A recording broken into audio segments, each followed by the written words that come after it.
پھر ہمارے اداروں کی ساکھ کے حوالے سے آپ دیکھ رہے ہوں گے آج کل کس قسم کی جو خان صاحب کے چاہنے والے ہیں وہ اداروں کے بارے میں باتیں کر رہے ہیں اپنے ویڈیوز کے اندر. اختلاف کیا جا سکتا ہے لیکن اس قسم کی باتیں نہیں. تو اب آپ سمجھتے ہیں ابھی بھی آپ سمجھتے ہیں کہ مزید خان صاحب اس کے اوپر کر سکتے ہیں بات اور بیانیہ؟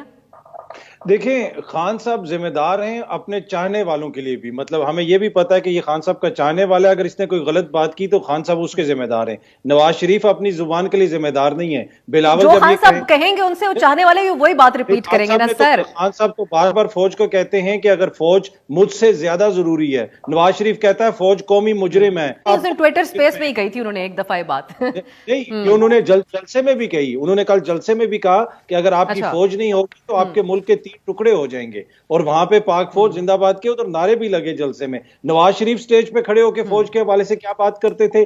مریم بی بی جرنیلوں کا نام لے لے کے بات کرتی تھیں. مولانا کہتے تھے کہ میں نے جی ایچ کیو کے اوپر مارچ کرنا ہے. بلاول کہتے تھے نہ پنڈی کی مرضی چلے گی نہ اپارا کی مرضی چلے گی. زرداری کہتے تھے ہم تمہاری اینٹ سے اینٹ بجا دیں گے. مسئلہ یہ ہے کہ ہمیں ایک دم سے اخلاقیات کے دورے پڑنا شروع ہو جاتے ہیں. سب باتوں کا کانٹیکسٹ بھی تو مختلف تھا نا. نہیں, ان سب کا کانٹیکسٹ مختلف ہے. عمران خان کیا یوگوسلاویا میں سیاست کر رہا ہے؟ وہ سارے کیا یوگوسلاویا سر کیونکہ نیشنل سیکیورٹی تو ہے سر. کانٹیکسٹ اس لیے بالکل مختلف یکسر مختلف ہے. تب خان صاحب لانچ کیے جا رہے تھے تب یہ بات کی جا رہی تھی کہ خان صاحب کو اسپیشل پریویلیجز حاصل ہیں. آج آپ کے سامنے ثبوت کے طور پہ پرویز الہی صاحب کا بیان ہے, ایم کیو ایم کا بیان ہے کہ ان کے لیے کالیں بھی کہیں اور سے آتی تھی قانون سازی کرنے کے لیے. تو خان صاحب اس طریقے سے اتحادیوں کو چلا رہے تھے, کالیں آنا بند ہوئی تو معاملات ختم ہو گئے. فوج اس وقت بری تھی نا, اب ایک دم سے اچھی ہوگی. میں نے کہا نا کہ یہ جو شفٹ آیا نا یہ میں بہت زیادہ پسند کر رہا ہوں. یہ میں بہت پسند کر رہا ہوں. یہ جو شفٹ ہے کہ ایک دم سے جو ہے وہ ادارے بہت سارے لوگوں کے لیے مقدم ہو گئے ہیں. پرابلم یہ ہے کہ ادارے کو کوئی بھی ٹارگٹ کرے, چاہے عمران خان کرے یا کوئی اور ٹارگٹ کرے, ہمارے ادارے اگر ہم ان کو کمزور کریں گے تو ہمارے ملک کا نقصان ہوگا. اطہر کاظمی صاحب کون سے ریفارمز حکومت کرنا چاہ رہی ہے اور وہ کہہ رہی ہے کہ جی وہ ریفارمز کیے بغیر ہم جنرل الیکشنز میں نہیں جانا چاہ رہے. جی, ہر پولنگ سٹیشن کے اوپر قیمے والے نان اور 2 بوٹری والی بریانی کی پلیٹ لازمی قرار دے رہے ہیں. وہ دیکھیں جی, ہمیں بھی پتا اور آپ کو بھی پتا ہے کہ انہوں نے اگر الیکشن ریفارمز کرنے ہوتے تو کب سے یہ اقتدار میں کب سے کر چکے ہوتے. بنیادی مقصد یہ ہے کہ اس وقت جو اوورسیز پاکستانیوں کو ووٹ کا حق ملا ہے وہ ووٹ کا حق انہوں نے واپس چھیننا ہے. یہ ان کا بنیادی مقصد ہے. اور اس کے ساتھ ساتھ جو الیکٹرانک ووٹنگ مشین ہے اس کو ختم کرنا ہے. عوام کا, اس 22 کروڑ عوام کا ایک سوالیہ نشان ہے. اداروں کی پرفارمنس اور ان کی کارکردگی کے اوپر سوالیہ نشان ہے. تو سر پھر ٹھیک کون کرے گا, کیسے ہوگا ٹھیک اگر ہم لوگ ایسی سچویشن میں رہیں گے؟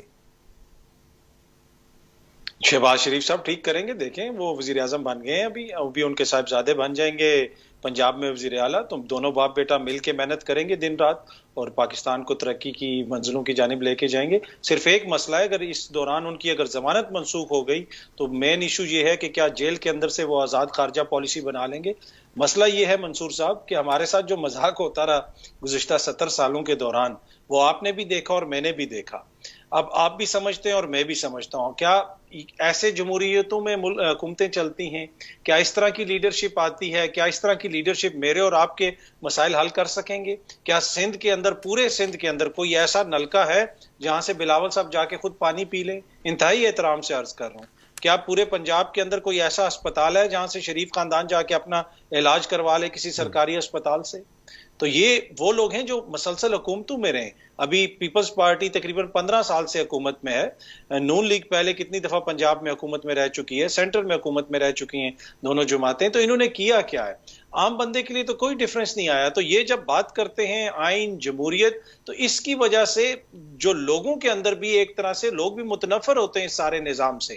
وہ کہتے ہیں اس نظام کے اندر تو ہمارے لیے کچھ بھی نہیں ہے. اطہر صاحب, اسٹیبلش کرنے کے حوالے سے میں آپ کی طرف یہ سوال لے کر آنا چاہوں گی. عمران خان صاحب نے آج بھی یہ بات کہی کہ جو سازش کر رہے تھے ان کو پہلے سے پتا تھا کہ مجھے ریپلیس کس نے کرنا ہے. شہباز شریف صاحب وہ کہتے ہیں کہ جی ایک بھائی یہاں پر تھا, دوسرا بھائی لندن میں جو ہے وہ ملاقاتیں کر رہا تھا.